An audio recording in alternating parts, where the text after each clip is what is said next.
নমস্কার। শুরু করছি সেই সময় উপন্যাসের ১৫৫তম পর্ব। নীল দর্পণ বইখানি নিয়ে ইংরেজ সরকার এক মজার মুশকিলে পড়ে গেল। নেটিভদের ভাষায়, নেটিভদের বইয়ের পত্রিকায় তাদের মনোভাব কেমন প্রতিফলিত হচ্ছে তা সরকারের গোচরে আনা পাদ্রী লংয়ের কর্তব্য।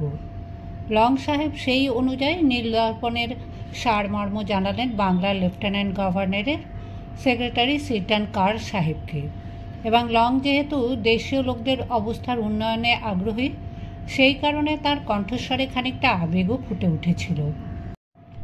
সিটন কারের বয়স কম, একটু আদর্শবাদী ধরনের, ন্যায় অন্যায় সম্পর্কে সজাগ। তাছাড়া বড়লাট লর্ড ক্যানিং এবং ছোটলাট জন পিটার গ্রান্ট দুজনেই যদিও কলকাতায় অধিষ্ঠিত, তবু বেঙ্গল প্রেসিডেন্সির শাসনের সব ঝক্কি ঝামেলা সেক্রেটারি সিটন কারকেই পোহাতে হয়। সিপাহী যুদ্ধের ভয়াবহ স্মৃতি এখনও সকলের মনে জাগরুক। নিরীহ পুরজাদের ওপর বেশি অত্যাচার চালালে আবার না একটা অগ্ন্যুৎপাত ঘটে যায়। সুতরাং সিটন কার এই বিষয়টি তার ওপরওয়ালা জন পিটার গ্র্যান্টকে অবহিত করালেন অবিলম্বে। গ্র্যান্ট এদেশে চাকরি করছেন অনেক দিন, পদোন্নতি হতে হতে বাংলার লেফটেন্যান্ট গভর্নর হয়েছেন। এদেশে গ্রামগঞ্জের অবস্থা সম্পর্কে তিনি যথেষ্ট অবহিত। এত বড় একটা দায়িত্বপূর্ণ পদ পাওয়ার পর তিনি প্রথম কিছুদিন পূর্ণ উদ্যমে কাজ শুরু করেছিলেন। ইদানিং সেই উৎসাহে ভাঁটা পড়েছে। বয়সও হয়েছে যথেষ্ট, তিনি জানেন, আর তার পদোন্নতির আশা নেই। ছোট লাট থেকে বড় লাট হওয়া তার পক্ষে আর সম্ভব হবে না, তার আগেই অবসর নিতে হবে। এই অবস্থায় উচ্চপদস্থ কর্মচারীরা খানিকটা আলস্যে গা ভাসিয়ে দেয়। প্রবল গ্রীষ্মের সন্ধ্যা। গ্র্যান্ট তার চৌরঙ্গি সম্মুখবর্তী আলয়ের দ্বিতলার বারান্দায় হালকা কুর্তা গায়ে বসেছিলেন। বিকেলের শেষাশেষি বঙ্গোপসাগরের দিক থেকে কিছুক্ষণ প্রবল বাতাস ছুটে আসে কলকাতার দিকে, সেইটুকুই যা আরামের। বাঁ হাতে ছোটা পেগ, ডান হাতে আলবোলার নল। দেশীয় প্রথায় ধূমপানের অভ্যাস হয়েছে তার কিছুদিন। এই সময় জরুরি কাজে সিটন কার দেখা করতে এলেন। নীল দর্পণ বইটির বিষয়বস্তু শুনে ভ্রু কুঞ্চিত করলেন গ্রান্ট। অলস হলেও তিনি বিচক্ষণ ব্যক্তি। নাটকটিতে শিক্ষিত, মধ্যবিত্ত এবং দরিদ্র গ্রামের চাষি একযোগে প্রতিরোধ করতে নেমেছে। এ ঘটনা যদি সত্য হয় তাহলে সত্যিই আশঙ্কার কথা। গ্রামের নিরীহ গরিব চাষি আবহমান কাল ধরেই নিপীড়িত হয়ে আসছে, কিন্তু ধনবান বা শিক্ষিত শ্রেণী কখনো চাষিদের পাশে দাঁড়ায় না। তারা চেষ্টা করে সরকারের পক্ষে থাকতে। নবীন মাধব এবং তোরাপের স্বার্থ আলাদা। নবীন মাধবের পরিবার তো ইচ্ছে করলেই কিছু অর্থ ব্যয় করে সব মিটমাট করে নিতে পারত। তবু তারা কেন তোরাপ ক্ষেত্রমণিদের হয়ে লড়াই করতে গেল? এর মধ্যে বিপদের বীজ আছে। এইভাবেই বিদ্রোহ শুরু হয়। বিষয়টা নিয়ে গ্র্যান্ট কিছুক্ষণ আলোচনা করলেন সিটন কারের সঙ্গে।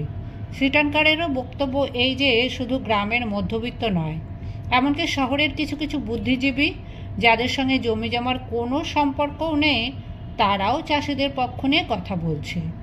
ইন্ডিগো কমিশনে সাক্ষ্য দিতে গিয়ে আগুন ছোটাচ্ছে হরিশ মুখুজ্জে। এই হরিশ মুখুজ্জের কী সম্পর্ক গ্রামের চাষিদের সঙ্গে, যার নিজের কোনো জমি জমা নেই? এটা একটা নতুন ঝোঁক। গ্র্যান্ট জিজ্ঞেস করলেন, এই নাটকের একটি ইংরাজি অনুবাদ করানো সম্ভব কি? তাহা হইলে রাজকর্মচারীরা ইহা পাঠ করিয়া বর্তমান অবস্থার চিত্রটি সম্যক অনুধাবন করিতে পারিত। সিটন কার বলেন, ইহার অনুবাদ করা শক্ত কিছু নহে। লংয়ের সহিত বহু শিক্ষিত নেটিভের যোগাযোগ রহিয়াছে, সে অনায়াসেই সত্তর অনুবাদের ব্যবস্থা করিতে পারে। গ্রান্ট বললেন, তাহা হইলে অনুবাদ সংগ্রহ করিয়া আপনি আমাদের ব্যয় তাহা মুদ্রণের ব্যবস্থা করুন। যাহাদের যাহাদের আপনি উপযুক্ত মনে করিবেন তাহাদের নামে এক কপি বই প্রেরণ করুন। আমাদিগের সকলের ইহা জানানো দরকার।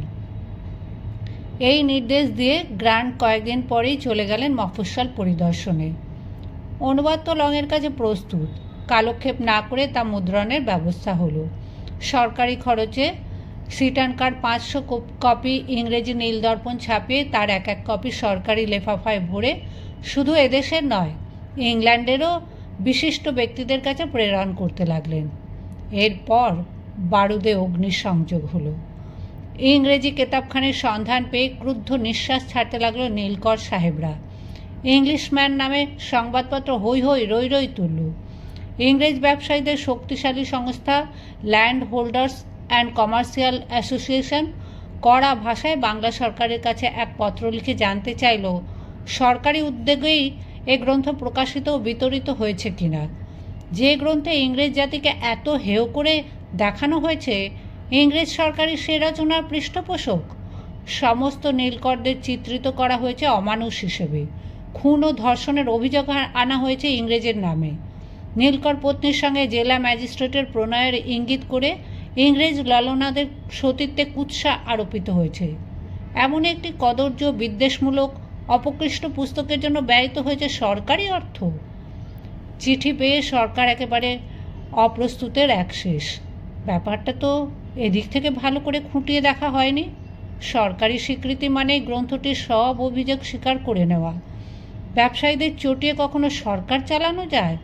নীলকরদের খানিকটা সংযত করার চেষ্টা চালাচ্ছেন বটে সরকার, তা বলে তাদের একেবারে বিরুদ্ধবাদী করে তোলা যায় কি? নেটিভদের এতখানি প্রশ্রয় বা দেওয়া চলে কি করে? স্বয়ং বড়লাট লর্ড ক্যানিং পর্যন্ত এই গ্রন্থ প্রকাশের ব্যাপারে বিব্রত ও ক্রুদ্ধ হলেন। বেগতিক দেখে নিজের দায়িত্ব এড়িয়ে গেলেন গ্রান্ট। তিনি জানালেন যে সে সময় তিনি মফস্বল পরিদর্শনে ব্যস্ত ছিলেন, সব ব্যাপারটা তিনি জানেন না। সরকারি খরচে মুদ্রণের নির্দেশও কি তিনি দেননি? গ্রান্ট জানালেন যে তিনি বলেছিলেন বটে যে আমাদের খরচে, স্পষ্টাক্ষরে সরকারি ব্যয়ের কথা তো বলেননি। তাহলে সব দায়িত্ব সিটানকারকেই নিতে হয়। কিন্তু বাংলা সরকারের সেক্রেটারি প্রকৃতপক্ষে সরকারের মুখপাত্র। তাঁর অবমাননায় সরকারেরই অবমাননা। সুতরাং সরকারের পক্ষ থেকে ওই চিঠির উত্তরে জানানো হলো যে নীল দর্পণ প্রকাশের ব্যাপারটা সরকারের পক্ষে একটা অনিচ্ছাকৃত ভুল হয়ে গেছে, সেজন্য সরকার অনুতপ্ত। কিন্তু ল্যান্ড হোল্ডার্স অ্যান্ড কমার্শিয়াল অ্যাসোসিয়েশনের সভ্যরা ওতে শান্ত হলো না। তারা হাইকোর্টে ওই গ্রন্থের লেখক, প্রকাশক এবং অনুবাদকের নামে মামলা দায়ের করল। বাংলা বইটিতে যেমন, তেমন ইংরেজি অনুবাদ গ্রন্থটিতেও লেখক, অনুবাদক, প্রকাশকের কোনো নাম নেই। দীনবন্ধু মিত্র ও মধুসূদন দত্তের নাম সযত্নে গোপন রাখা হয়েছে। ইংরেজি অনুবাদে শুধু মুদ্রাকর হিসেবে ছাপাখানার মালিক ম্যানুয়েল নামে এক সাহেবের নাম রয়েছে। সে বেচারিকেই সমন পাঠালো আদালত। যেহেতু ইংরেজি গ্রন্থ নিয়েই মামলা, তাই প্রকাশক হিসেবে বাংলা সরকারের দুই প্রতিনিধি গ্রান্ট এবং সিটানকারেরই এগিয়ে আসা উচিত। কিন্তু তারা ঢোক গিলে বসে রইলেন এবং খুঁজতে লাগলেন একজন বলির পাঁঠা। খোঁজার প্রয়োজন অবশ্য অবিলম্বেই ফুরিয়ে গেল। নির্দোষ ম্যানুয়েল সাহেবের সাজা হবে ভেবে এগিয়ে এলেন পাদ্রী লং। তিনি জানালেন এই গ্রন্থের সব কিছুর জন্য তিনিই একা দায়ী। আদালতের সামনে তিনি ধীর শান্ত গলায় বললেন, যতদিন আমি জীবিত আছি, যতদিন আমার মস্তিষ্কে চিন্তা শক্তি থাকিবে, ততদিন আমি দরিদ্র জনসাধারণের উন্নতির চেষ্টা করিয়া যাইব। আমি খ্রিস্টান এবং ইহাই খ্রিস্টানের প্রকৃত ধর্ম। শুরু হয়ে গেল নীল দর্পণের মামলা। নবীন কুমার তখন একদিকে মহাভারত, অন্যদিকে হুতমের নকশা রচনায় ব্যাপৃত। এই সময় হরিশ মুখুজ্জে তাকে একটি চিঠি পাঠালেন। কিছুটা শ্লেষ ও পরিহাসের সঙ্গে হরিশ লিখেছেন, বেরাদর, বেশ কিছুকাল তোমার দর্শন পায় নাই, তবে তোমার অগ্রজ মারফত তোমার সুকীর্তির কিছু সংবাদ পাই। আমোদ প্রমোদ সব বাদ দিয়া একেবারে কর্মবীর হইয়া উঠিলে। সমগ্র মহাভারতের অনুবাদ করিতেছ। অহ, কি মহীয়সী কীর্তি! ভবিষ্যৎ বংশধরেরা তোমায় ধন্য ধন্য করিবে। অবশ্য যদি ভবিষ্যতে এদেশের মানুষ টিকিয়া থাকে। শত সহস্র মানুষ অনাহারের সম্মুখীন, নীলকরের অত্যাচারে গ্রামের পর গ্রামে আগুন জ্বলিতেছে, দেশ ছাড়খাড় হইয়া গেল। এই সময় মহাভারতের মতন পূর্ণ গ্রন্থ রচনায় যোগ্য কাজ বটে। আরও শুনিয়াছি তুমি কবিবর মাইকেল দত্ত স্কোয়ারকে সম্বর্ধনা জ্ঞাপনের জন্য এক মহতী সভার আহ্বান করিয়াছিলে। তিনি প্রকাণ্ড কবি। আমি যদিও এক অক্ষরও পাঠ করি নাই, তবু লোকমারফত শুনিলাম দত্ত কবি মেঘনাদ বধ কাব্য রচনার নামে রামায়ণকেই বধ করিয়া ছাড়িয়াছেন। তাহাকে মানপত্র দেওয়ায় নববাবু সমাজের যোগ্য কাজই হইয়াছে বলিতে হইবে। বুলবুলির লড়াই ও বায়নৃত্য দর্শন ছাড়িয়া এক্ষণে কাব্যকলা লইয়া মত্ত হইবারই উপযুক্ত সময় বটে। তোমাকে দেখিয়া ভাবিয়াছিলাম তুমি কিঞ্চিৎ বেতর পথে চলিবে, পিতৃসঞ্চিত অর্থ সমুচিত কার্যে ব্যয় করিবে। এত তোমার পুস্তক প্রীতি, নীল দর্পণ নামে একটি কেতাব বাহির হইয়াছে, তাহার সংবাদ রাখো কি? গ্রন্থকারকে তাহা জানি বটে, কিন্তু নাম বলিব না। তবে নীলকরদিগের অত্যাচারের বড়ই সত্য, বড়ই মর্মতুদ চিত্র অঙ্কিত তিনি করিয়াছেন। সেই গ্রন্থ প্রচারেরও বুঝি উপায় রহিল না। বাঘা বাঘা সাহেবরা তাহাকে মামলায় ফাঁসাইয়াছে। পাদ্রী লং সপ্তরথীর বিরুদ্ধে অভিমন্যুর মতন একাকী আর কতদিন লড়িবে? আমারও বোধ করি নিষ্কৃতি নাই। আমি ইন্ডিগো কমিশনে সাক্ষ্য দিয়া সকল প্রকৃত তথ্য উদ্ঘাটন করিতেছি বলিয়া কুপিত ইংরাজগণ আমারও নামে মোকদ্দমা আনিয়া আমাকে সর্বশান্ত করিবার উদ্যোগ করিতেছে। তবে আমার জন্য চিন্তা করিও না, আমার শরীরে অসুরের শক্তি, ইংরেজ বেটাদের অপেক্ষা আমার মেধাও বেশি। আমি আরও কিছু না হোক 50 বৎসর বাঁচিব এবং ও বেটাদের সহিত লাঠালাঠি করিয়া যাইব। তুমি শরীফ মেজাজে রহিও, এই মনস্কামনা জানাই। পত্রটি পেয়ে রীতিমতন ক্ষুব্ধ হল নবীন কুমার। সে চাটুকার দাগ পছন্দ করে না বলেই এক সময় হরিশ মুখুজ্জের সাগরেদি করতে গিয়েছিল, কিন্তু হরিশ এবার তাকে অন্যায্য কটাক্ষ করেছে। তৎক্ষণাৎ সে কাগজ কলম নিয়ে উত্তর রচনা করতে বসল। বন্ধু, ক্ষুধার্ত মানুষের কাছে সৌন্দর্যের কোনো মূল্য নেই কেউ, তা বলে সব সুন্দর জিনিস মুছে ফেলতে হবে? যে লোক না খেয়ে রয়েছে, বসরাই গোলাপের কোনো কদর নেই তার কাছে, কারণ গোলাপ, টগর, চাঁপা এগুলো তার খাদ্য নয়, খেলে পেটও ভরে না। সেজন্য তুমি পৃথিবী থেকে সব ফুল গাছ উপড়ে ফেলতে চাও। গ্রাম দেশের রায়তরা কষ্ট পাচ্ছে, তাদের কষ্ট দূর করতে তো হবে বটে, যেমন তুমি চেষ্টা করছো। তা বলে লোকে মহাভারত পড়বে না, কবিরা মাতৃভাষা সাধনা করবে না। কথায় বলে, অক্ষরে পণ্ডিত তুষ্ট, ফুলে তুষ্ট ভোমরা, ক্ষুধা ভোজনে তুষ্ট, কিলে তুষ্ট বর্বরা। যার যা কাজ তার তা সাজে, নইলে সব যজ্ঞই নষ্ট। চাষিদের দুর্দশা ঘুচোবার জন্য শুধু সেদিকেই সবার মন দেবে, আর এদিকে নব্যশিক্ষিত ছোঁড়াগুলো বাংলা ভাষার অনাদর করে শুধু ইংরেজি ফড়ফড়াবে কিংবা দলে দলে কেরেস্তান হয়ে যাবে, এটাই বা কেমন কথা? মধুসূদন দত্ত সাহেব মন্য ও ইংরেজিতে কৃতবিদ্য ব্যক্তি। তিনি যে বাংলার জন্য লেখনী ধারণ করছেন এবং এমন অত্যুৎকৃষ্ট কাব্য উপহার দিয়েছেন, সেজন্য আমরা ধন্য ও কৃতজ্ঞ। তার গুণের সমাধান না করলে আমাদের কুঁদুলে বাঙালি জাতির উপযুক্ত কাজই হয় বটে।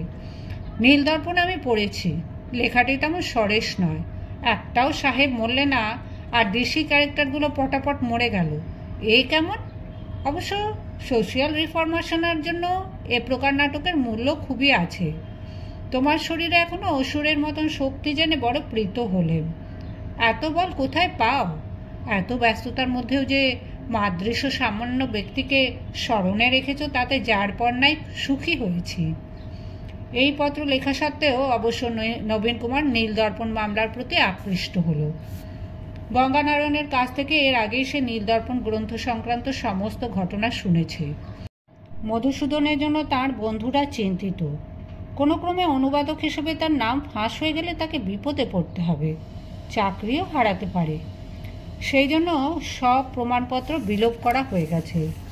পাদ্রী লং অবশ্য আদালতে অবিচল, তিনি আর কারুককে জড়াতে চান না। বিচারের সময় প্রতিদিন আদালত লোকে লোকারণ্য। ব্যবসায়ী ইংরেজরা তো আসছেই, তাছাড়া দেশীয় বিশিষ্ট ব্যক্তিদের মধ্যেও অনেককে দেখা যায়। এমন বিচার প্রহসন বহুদিন দেখা যায়নি। সাহেবের আদালতে সাহেবের বিচার, যদিও উপলক্ষ সাধারণ নিপীড়িত প্রজাবৃন্দ। সকলেই জানে যে পাদ্রী লং এ নাটক রচনাও করেননি, প্রচারের দায়িত্বও তার নয়। তবু সেই লংকেই শাস্তি পেতে হবে। শাস্তি যে হবেই তাতে কোনো সন্দেহ নেই। বিচার চলছে মডার্ন ওয়েলসের এজলাসে।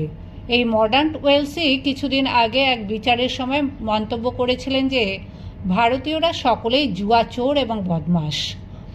বরানগরে মহাভারত অনুবাদ কার্যালয়ে না গিয়ে নবীন কুমার এখন হাইকোর্টে চলে আসে প্রত্যহ। যদুপতি গাঙ্গুলিকেও এখানে সে দেখতে পায়। আদালতে দর্শকদের গ্যালারিতে স্থান সংকুলান হয় না। যদুপতি আগে ভাগে এসে দুজনের জন্য আসন সংরক্ষণ করে রাখে। সওয়াল জবাব শুনতে শুনতে নবীন কুমারের গ্লানি বোধ হয়। সে যদুপতিকে ফিসফাস করে বলে, আমাদের প্রজাদের নিয়ে মামলা, অথচ আমাদের দেশি লোক একজনও কাঠগড়ায় দাঁড়ালো না। এ বড় লজ্জার কথা নয়? যদুপতি বলে, ভাই, তবু এর এক রকমের ভালো। দেশি লোক কখনো সাহেবদের সাথে মামলায় জিততে পারে? তার উপর এ হলো গিয়ে মানহানির মামলা। এই মামলায় হারলে প্ল্যান্টার সাহেবগুলোর মুখে একেবারে চুন কালি পড়ে যাবে। এ মামলায় জয় হবে তুমি আশা করো? দেখোই না কি হয়। হাজার হোক, লং একজন পাদ্রী এবং ভালো মানুষ বলে সবাই জানে। এমন মানুষকে সাজা দিলে অনেক ইংরেজও খেপে যাবে। বিলেতেও এর প্রতিক্রিয়া হবে। নীলকরদের সঙ্গে ইংরেজি কাগজওয়ালারাও যোগ দিয়েছে। ওদের কামড় একেবারে কচ্ছপের কামড়। কাগজওয়ালাদের খেপবার তো কারণ হয়েছে। হরকড়া আর ইংলিশম্যান তো খেপে একেবারে লাল।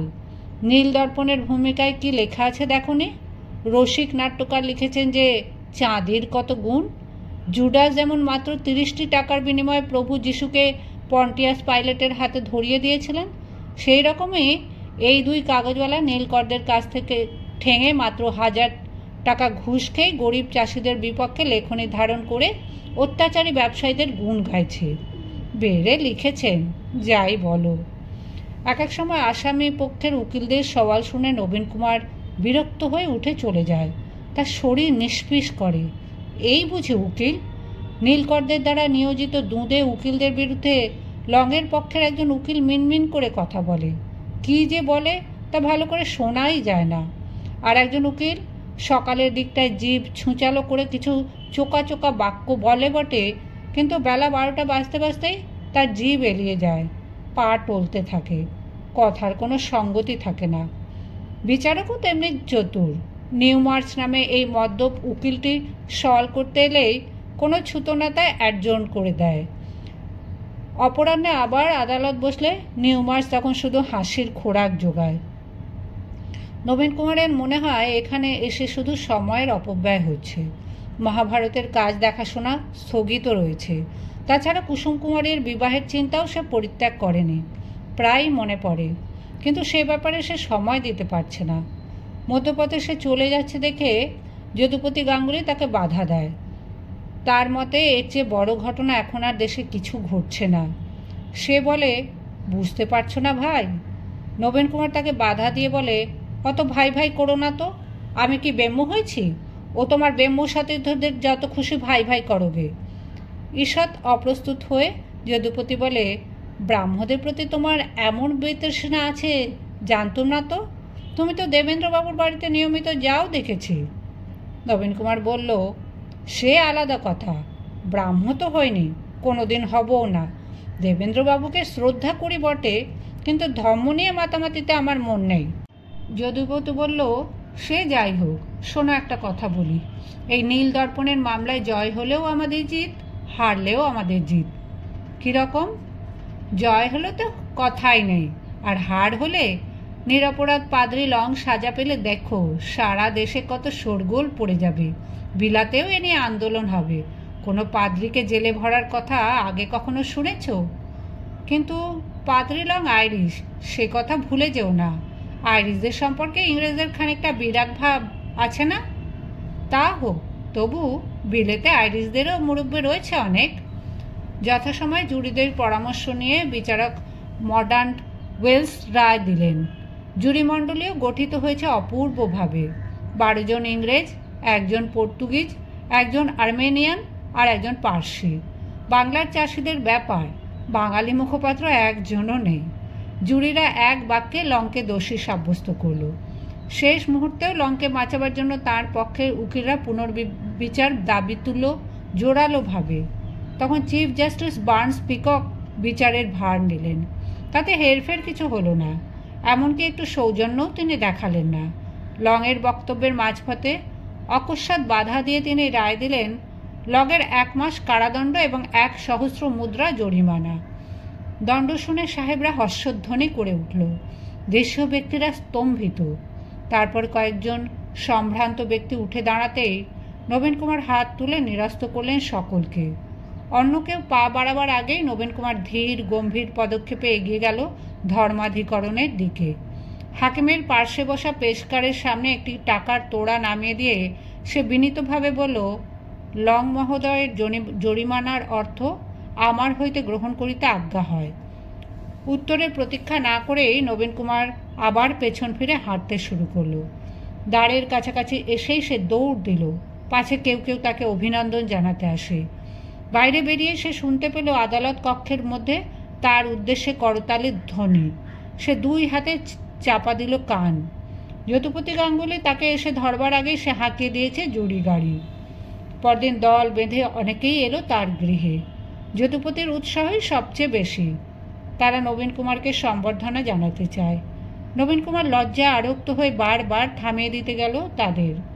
সামান্য 1,000 মুদ্রা সে দিয়েছে, এ নিয়ে বেশি কথা বলার কি আছে? সে তো লংয়ের হয়ে কারাদণ্ড ভোগ করতে পারেনি। সকলে এ বিষয়ে অনেকক্ষণ ধরে কথা বলতে চায়, কিন্তু নবীন কুমার উঠে পড়ল। বিশেষ কারণে তাকে এখন বার হতে হবে। উত্তম সাজসজ্জা করতে গেল নবীন কুমার। আজ দেবেন্দ্রবাবুর বাড়িতে নিমন্ত্রণ। কয়েক মাস আগে দেবেন্দ্রবাবুর আরেকটি পুত্র সন্তান জন্মগ্রহণ করেছে। আজ তার নামকরণ উপলক্ষে উৎসব। নাম অবশ্য আগে থেকেই ঠিক হয়ে আছে। দেবেন্দ্রনাথ ঠাকুরের ঠিক আগের পুত্রটির নাম সোম। সেই জন্য এই নবজাতকের নাম রাখা হবে রবি।